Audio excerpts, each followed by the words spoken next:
আরে এটা সমস্যা না, একটা এই পাখি এইভাবেই ঘুরছে।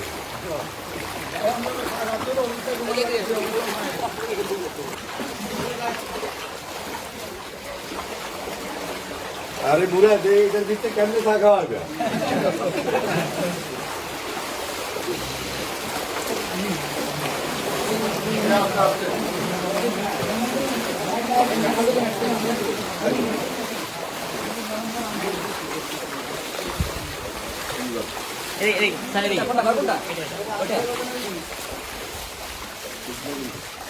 ঠিক আছে।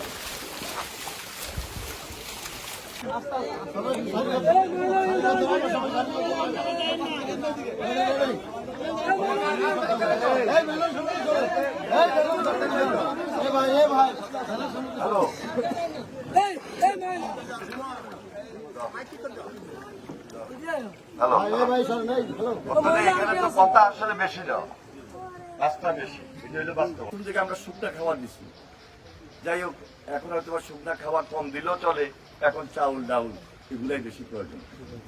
এতদিন শুকনা খাওয়া দিই, শুকনা খাওয়া পাওয়া খুব কষ্টকর ছিল, বিস্কুট পর্যন্ত একসঙ্গে পাইনি, আর পানির তো একটা হাহাকার খাবার পানি।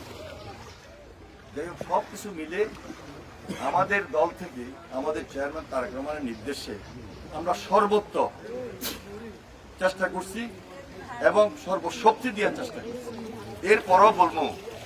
এরপরও বলবো একটা দলের পক্ষে সবাই কাছে গিয়ে নিজের প্রাণ পোষানো এটাও কঠিন কাজ ছিল।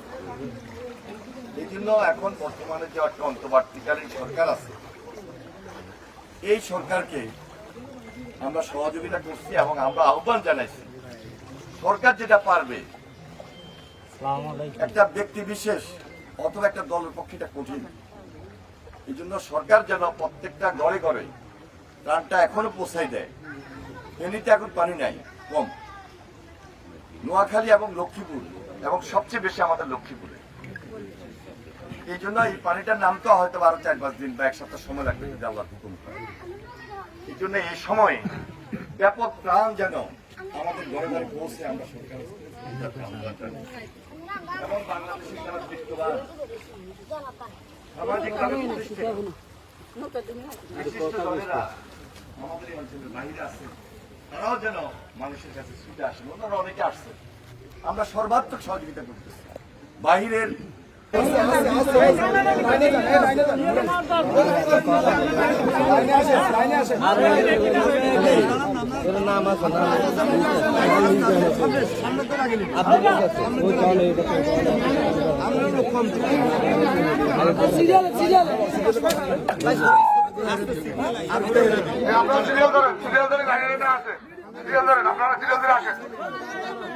আপনারা